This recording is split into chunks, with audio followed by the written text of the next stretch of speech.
सुप्रभात बच्चों। आज मैं नेहा विरमानी आपके लिए लेकर आई हूँ कक्षा 7 नई दीपमणिका का पाठ 8 सुवचनानी। तो शुरू करने से पहले, जैसा कि मैं सारे वीडियो में कहती हूँ आपको, kindly like share and subscribe my channel the education truth. Subscribe करने का आपको यही फायदा होगा कि आपको मेरे सारे लेटेस्ट अपडेट मिलते रहेंगे, ताकि आप अपडेटेड रहें और साथ के साथ हर चैप्टर आप पढ़ सकें उसमें से। तो सबसे पहले हम शब्द अर्थ दोहराएंगे। प्रज्ञा बुद्धि, लोचनाभ्याम दो नेत्रों से, दर्पणः शीशा, चलम चंचल, परो पराया, लघु चेतसाम छोटी सोच वालों का, उदार चरिता नाम उदार चरित्र वालों का, वसुधैव धरती ही, कुटुंबकम परिवार, हातव्या छोड़ देना चाहिए, भूतिम संपन्नता, तंद्रा सुस्ती, दीर्घ सूत्रता देरी से करना, फलिनो फल वाले, गुणिनो गुण वाले, कदाचन कभी, चितम मन, वाचः वाणी, क्रियायाम क्रिया में, एक रूपता समानता। तो ये थे हमारे शब्द अर्थ। अब हम शुरू करेंगे हिंदी अनुवाद। अब ये देखिए, आपको कुछ सुवचन मतलब अच्छे वचन दिए गए हैं, जिसका आपको हिंदी अनुवाद करना है। यस्य न अस्ति स्वयं प्रज्ञा शास्त्रम तस्य करोति किम। जिसके पास बुद्धि ना हो उसका शास्त्र क्या करेंगे। लोचनाभ्याम विहीनस्य दर्पणा किम करिष्यति। दो आंखों से विहीन व्यक्ति के लिए शीशा क्या करेगा। चलम वितम चलम चितम चले जीवित यौवने। धन चंचल है, मन चंचल है, जीवन और युवावस्था चंचल है। चलाचल मिदम सर्व कीर्तियस्य स जीवति। इस चंचल संसार में जिसके पास कीर्ति होती है वह जीवित रहता है। अयम निज परो वेति गणना लघु चेतसाम। यह मेरा है, यह पराया है, यह बातें छोटे मन वाले करते हैं। उदार चरिता नाम तू वसुधैव कुटुंबकम। बड़े दिल वालों के लिए पूरी पृथ्वी ही परिवार के समान है। षड्दोषा पुरुषणे हातव्य भूतिमिच्छता। जो व्यक्ति संपन्नता चाहता है उसको 6 दोषों को छोड़ देना चाहिए। निंद्रा तंद्रा भयम क्रोधम आलस्य दीर्घ सूत्रता। और वो 6 दोष कौन से हैं। नींद, आलस, डर, क्रोध, सुस्ती, काम को टालना। नमंती फलिनो वृक्षा नमंती गुणिनो जना। फल वाले वृक्ष झुकते हैं, गुण वाले व्यक्ति भी झुकते हैं। शुष्क वृक्षाश मूर्खाश न नमंती कदाचन। शुष्क वृक्ष और मूर्ख व्यक्ति कभी नहीं झुकते।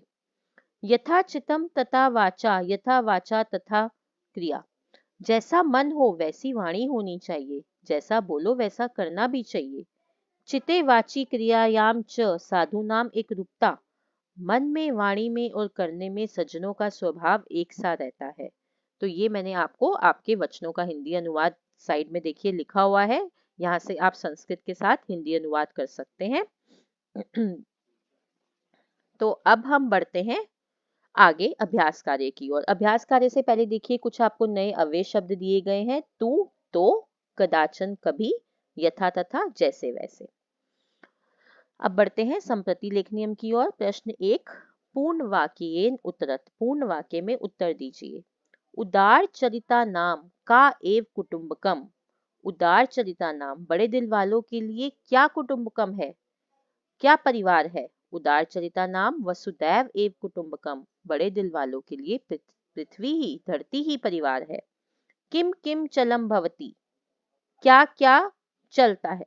वितम चितम जीवनम च चलम भवति। वितम चितम जीवनम मतलब धन, मन और जीवन चलता है। के नमंती। फलिना वृक्षा गुड़िना जना च नमंती। अब कौन कौन नमस्कार करते हैं, कौन कौन झुकते हैं। फलदार वृक्ष और गुणी लोग। लघु चेतसाम का गणना। छोटे दिल वाले कैसी गणना करते हैं। अयम निज परो वेति। लघु चेतसा नाम गणना मतलब यह मेरा है और ये पराया है, ऐसी गणना छोटे दिल वाले करते हैं। के न नमंती। कौन कौन नहीं झुकते। शुष्का वृक्षा और मूर्खा च न नमंती। शुष्क वृक्ष और मूर्ख कभी नहीं झुकते। प्रश्न 2, मंजुषायाम दतय शब्द रिक्त स्थानानि पूरयत। मंजुषा में दिए गए शब्दों से रिक्त स्थान भरिए। अब जैसे ये ऊपर देखो जो हमने करे हैं, ऊपर जो श्लोकों की सुवचनों की हिंदी करी है ये वही है, उसको आपने कंप्लीट करना है। अभी हमने पढ़ा था ये वाला, अयम निज परो वेति गणना लघु चेतसाम उदार चरिता नाम तू वसुदैव कुटुंबकम। अभी हमने पढ़ा था ना, ये मेरा है, ये पढ़ाया है, ऐसी गणना छोटे दिल वाले करते हैं, बड़े दिल वालों के लिए तो पृथ्वी ही परिवार है, ये वही वाला आपका श्लोक है। षड दोषा पुरुषेणे हातव्य भूतिमिच्छता निंद्रा तंद्रा भयम क्रोधम आलस्य दीर्घ सूत्रता, ये वाला भी मैं आपको ऊपर हिंदी अनुवाद बता चुकी हूँ, आप वहां से देख सकते हैं।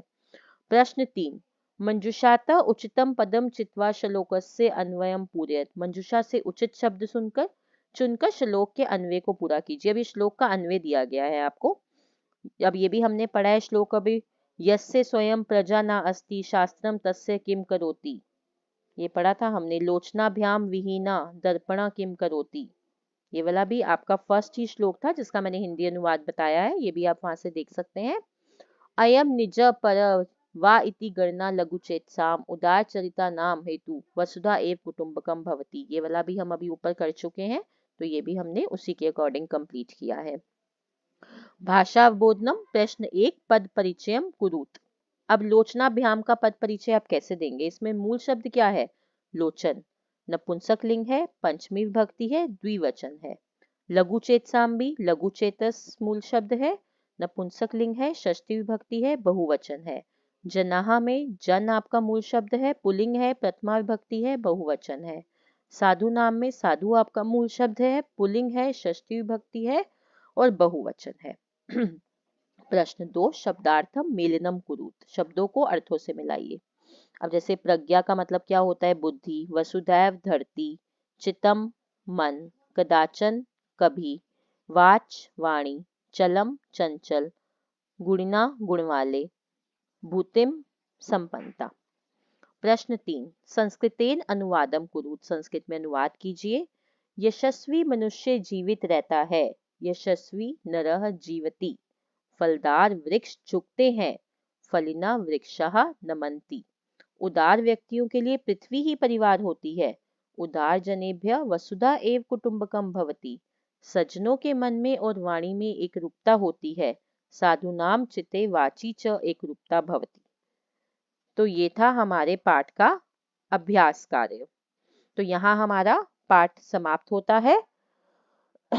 तो बच्चों मैं फिर से एक बार कहना चाहूंगी, kindly like share and subscribe my channel the education truth. धन्यवाद।